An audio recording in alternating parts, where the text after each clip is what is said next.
Como é que é, família? Daqui fala o Predador de Notícias. Atenção, é o Predador de Notícias. Denúncia contra o embaixador de Angola nos Estados Unidos, Joaquim do Espírito Santo e os seus comparsa. Presidente português Marcelo Rebelo de Sousa pede explicações ao primeiro-ministro António Costa. Tudo isso e muito mais você acompanha aqui agora no canal MSTV.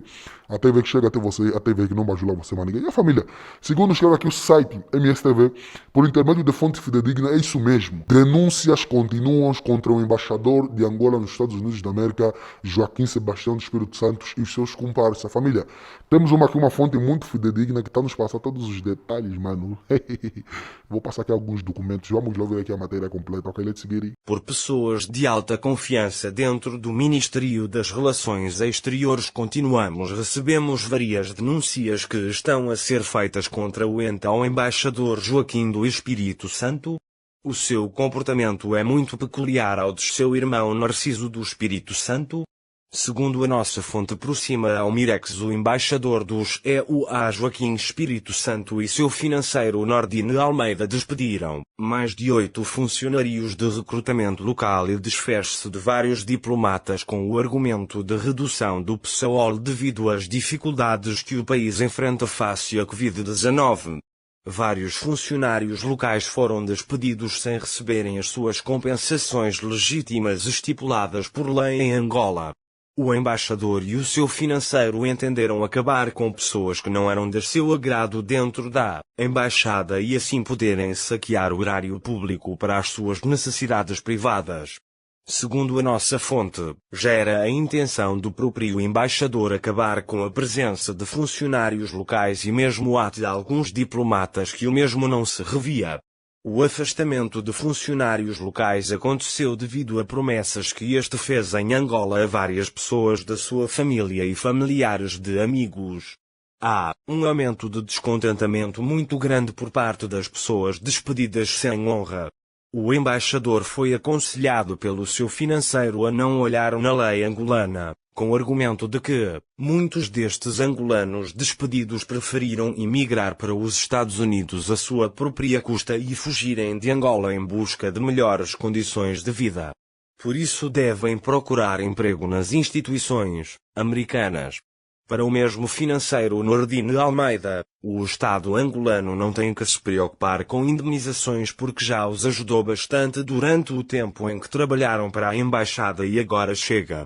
Para além de angolanos, estão também no mesmo grupo os cidadãos de outros países e que pensam processar a embaixada pela forma desumana como foram tratados depois de mais de 20 anos de trabalho nesta missão diplomática. Vários destes mesmos funcionários já estão com processos em posse de seus advogados. Dentre os angolanos afastados desrespeitosamente da embaixada, consta um senhor de nome Celestino Gabriel que trabalhou há vários anos na embaixada a pedido do general Frank Canedalo na altura. Este mesmo senhor, antes de ser convidado a trabalhar na embaixada, tinha o seu emprego nos Estados Unidos, mas a embaixada o contratou na altura para fazer parte do seu quadro de efetivos. Pelo facto do mesmo ser da antiga FMLA e ter imigrado para os EUA, o embaixador e a sua cúpula de malfeitores preferiram despedi-lo em plena fase de pandemia, uma vez que os empregos estão escassos nos EUA. De acordo com nossas fontes dentro do Mirex, o mesmo senhor mandou uma carta para o ministro das RECs a pedir para intervir diante do embaixador desumano, e fazer com que o seu financeiro restitua pelo menos o seu seguro de saúde devido a situações de saúde que este herdou da mesma embaixada.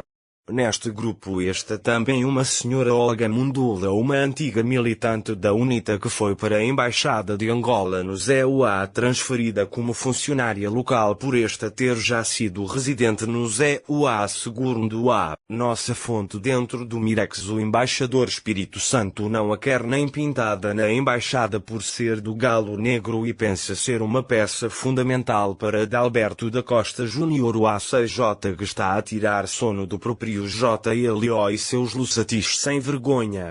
MPLA fora 2022 vão gostar. O povo já se cansou das mentiras e o lussati está a ser usado para confundir o povo. Para não perder o fio do relato acima, família esta mesma senhora Olga foi durante muito tempo uma pessoa que ajudava a contra-inteligência na embaixada, mas na altura o mesmo chefe da tal contra-inteligência, um tal senhor Lucumbu Joaquim Luia, também não ajudou a senhora. Nos dizem que ele também já não a quis na embaixada. A mesma encontra-se em casa sem indemnização necessária tendo em conta ao tempo de serviço. A mesma senhora prefere remeter-se ao silêncio para não ser confundida como sanzaleira, um dos termos também muito usado na mesma embaixada. Prefere não escrever para o Ministério das Relações Exteriores por ser muito calma e bastante estudiosa. O nível desta senhora é muito clássico. Ainda na mesma lista consta também a filha de um dos então super-general marimbondo, Zé Maria U.S., patrão da secreta militar, que também foi posta de parte.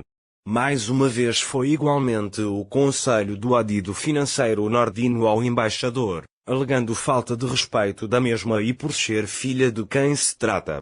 Para o financeiro seria melhor afastá-la uma vez que estas figuras estavam ligadas ao ex-presidente José Eduardo dos Santos, e que pode continuar a passar informações ao seu pai que está ligado a ex-arquiteto de tudo até do oxigênio que o povo angolano respira.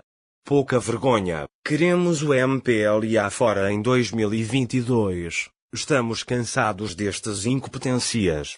Constam ainda outros funcionários como um tal Miguel Garcia, que pelo menos se pronunciou igualmente diante do Ministro das Relações Exteriores Tete António, pela forma desonesta como foram afastados sem respeito e dignidade a pedir a sua intervenção no seu caso, antes de avançar com um processo na justiça no tribunal americano. Segundo a nossa fonte, o embaixador tinha de ser afastar os respectivos funcionários e assim poder melhorar os salários dos funcionários que ficarem. Mas até a data atual nenhum salário foi melhorado na mesma embaixada. Muito triste. Uma fonte muito próxima no Mirex que vê aspectos ligados à secretária-geral sabe que o financeiro Nordine tem uma meta a atingir com o próprio embaixador com alguns negócios que não menciona e igualmente tentar lucrar com as indemnizações dos funcionários. O argumento do embaixador foi a redução do pessoal por falta de verba. Mas informações obtidas no Mirex dizem que a mesma embaixada está a recrutar novos funcionários locais de sua conveniência com preferência feminina visto que o mesmo adora estar rodeado de mulheres, que fica a sorrir o tempo todo. Não estamos contra estar rodeado de mulheres, mas não no local de serviço tal como o mesmo tem estado a assediar as funcionárias ameaçando-as a possíveis despedimentos. Por outro lado, há novos funcionários diplomatas a serem nomeados para a mesma embaixada, isto é pessoas da conveniência do próprio embaixador Espírito Santo. Numa altura que o país precisa de estar solidário com as famílias, o governo de Angola prefere colocar angolanos no ZEUA no desemprego. Por isso, estamos a alertar que nos próximos dias estaremos todos em frente à Embaixada de Angola em Washington pelos nossos irmãos e para acabar com a falta de respeito ao povo angolano pelo MPLA. O problema aqui não se trata apenas da jovem angolana que foi humilhada na Embaixada, mas sim de todas estas falcatruas que o governo de Angola tem feito com os seus embaixadores, particularmente no ZEUA. Eu pessoalmente recebi chamada de um irmão angolano a dizer que foi ligado por diplomatas da embaixada a mando do embaixador para não aderirmos à manifestação. Isto nota que cumplicidade com os atos desumanos. Há aí um medo por parte do embaixador de ser exonerado pelo Presidente da República, devido a esta pouca vergonha. Mensagem para os nossos irmãos nos EUA. Vamos até ao extremo. Família MPLA fora em 2022. As camisolas estão a ser já imprimidas em massa. Atenção aos senhores da contra-inteligência da embaixada que fiquem quietos e nós vamos exercer o nosso dever de cidadania no espírito de paz. Já estamos cansados por tudo isso que andaram a fazer com gays. Agora querem continuar com João Lourenço. Isto mostra a incompetência de João Lourenço. De acordo com a nossa fonte, não se sabe ao certo se estes funcionários apenas apanharam por tabela, uma vez que o embaixador pretendia afastar a senhora Olga por ser uma cidadã ligada à UNITA, bem como o antigo militante da FMLA. O financeiro Nordine possui em sua residência várias viaturas Mercedes-Benz SUV, de alto calibre que, pelo que tudo indica, tenham sido adquiridas por dinheiro do erário público. O assistente financeiro Angelo Paulino também usufrui de vários benefícios que outros funcionários locais não têm, pelo facto de fazer parte da Dupilacal do erário público. De acordo com a nossa fonte junto do Ministério, mais pessoas estão a pensar escrever para o Ministro, inclusive os que já escreveram e desta vez pensam em mandar também as mesmas cartas para o Presidente da República, uma vez que o Ministério já orientou a Embaixada para indemnizar os mesmos funcionários, mas que a Embaixada não aceita pagar o que é devido aos mesmos funcionários. Clama-se pelo voto na diaspora. Que Deus nos ajude. Estamos cansados com o MPLA. Muitos dizem que o MPLA só nos envergonham. Os que dilapidaram o erário público estão no Dubai, Espanha, Portugal e outros com casas nos EUA, tal como o próprio JLO. Muitos até preferem fazer consultas nos EUA, e não aceitam o nosso Hospital Josina Machel e Américo Boa-Vida. Não sabemos porque se são bons hospitais. A nossa fonte nos EUA confirmou que o vídeo da nossa irmã humilhada na Embaixada de Angola está a surtir efeitos positivos em todos os EUA. A Embaixada de Angola agora está mais atentos e já se vê cadeados nos portões e as viaturas foram removidas. Pensa-se que tenham sido uma orientação do próprio embaixador que despertou um pouco. Agora minha família, se com um vídeo apenas da nossa mano o pessoal da Embaixada está a aprender a trabalhar, imaginemos agora uma mega manifestação que vai bloquear a Rua 16 de Washington DC. Acreditamos que os serviços na Embaixada podem melhorar ainda mais. Mas isso não vai fazer o MPLA não se retirar em 2022. Vamos ver se vamos assustar mesmo já esta. Como eles dizem. Desta vez não vamos aceitar fraudes. JLO e os seus Lusatis e Joaquim do Espírito Santo fora. As nossas irmãs vão às embaixadas para trabalhar e não para serem assediadas pelos embaixadores sem escrúpulos e casados. As nossas fontes no Mirex dizem que o mesmo embaixador Joaquim do Espírito Santo transportou os seus hábitos do Mirex para fora de Angola. Ele sempre gostou de andar com as funcionárias. Porém, é uma prática que já está no seu sangue do MPLA. Publica-se assinado. E a família, ainda o site freemindfreeworld.org escreve aqui também dizendo que o presidente português Marcelo Rebelo de Sousa pede explicações ao primeiro-ministro António Costa sobre a Operação Caranguejo, né? E é isso mesmo. Como o dinheiro não é problema, há por aí uma imensidão de fundos operativos que a Operação Caranguejo alguma destapará. Temos nos diferentes e concorrentes gabinetes de agitação de propaganda do MPLA e gente a pagar generosamente por serviços sem importar com a sua qualidade. É gente que nem sequer tempo tem para olhar para o que compra, nem para o consumo animal. Fonte, né, Angola, freemindfreeworld.org. Vamos lá ver aqui a matéria completa. Ok, let's go. Há poucos dias, algum gabinete do MPLA pagou por uma idiotice como esta. O presidente português, Marcelo Rebelo de Sousa, chamou o primeiro-ministro, António Costa, e pediu, num tom agressivo, explicações sobre o que se está a passar com o governo, quando encoraja a produção de notícias contra as autoridades angolanas e tem os seus membros em conversinhas com jornalistas que mais não fazem, senão manchar a imagem do governo angolano. No mesmo embuste lê-se, Marcelo fez saber a Costa que tem informações privilegiadas, não fosse ele o presidente português, que indicam que os seus ministros estão por detrás do trabalho tanto da SIC como da TVI, e mesmo até do Expresso, contra a Angola. A conversa entre Marcelo e Costa está a ser muito comentada nas redações dos órgãos de comunicação social, e está a provocar divisões entre alguns jornalistas e membros de direção. Há relatos de que nos próximos tempos a TVI pode perder jornalistas, com demissões, por estes estarem contra as manobras técnicas, que passam pela invenção de factos, tratamento insultuoso dos dirigentes angolanos, faltas de respeito ao presidente angolano. O presidente português também convocou os responsáveis dos partidos PSD e CDS. Páginas consta que da conversa saiu uma tremenda reprimenda, com Marcelo a perguntar o que queriam, porque estavam na vanguarda da produção de notícias contra Angola. Os jornalistas portugueses envolvidos na campanha contra os dirigentes angolanos foram pagos com milhões de euros. Os comprovativos exibidos pelo presidente durante a conversa com os líderes dos partidos envolvidos mostram que já foram gastos milhões de euros na falsificação de documentos bancários, como extratos de contas, movimentações de capital, compra de material jornalístico, como depoimentos falsos, etc.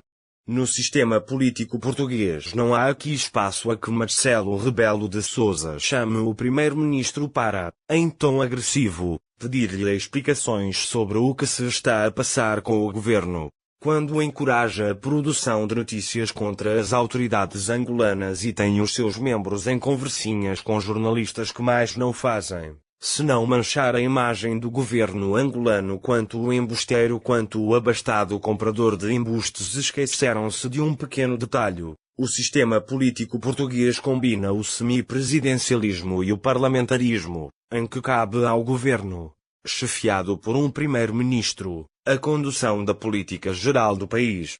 Num sistema como o português não há qualquer espaço para que o Presidente da República dê bafos ao primeiro-ministro. Em matéria de relações exteriores, que era aqui que caberia o hipotético ralhete de Marcelo Rebelo de Sousa António Costa, a Constituição da República Portuguesa estabelece, com suficiente nitidez, as competências do Presidente da República.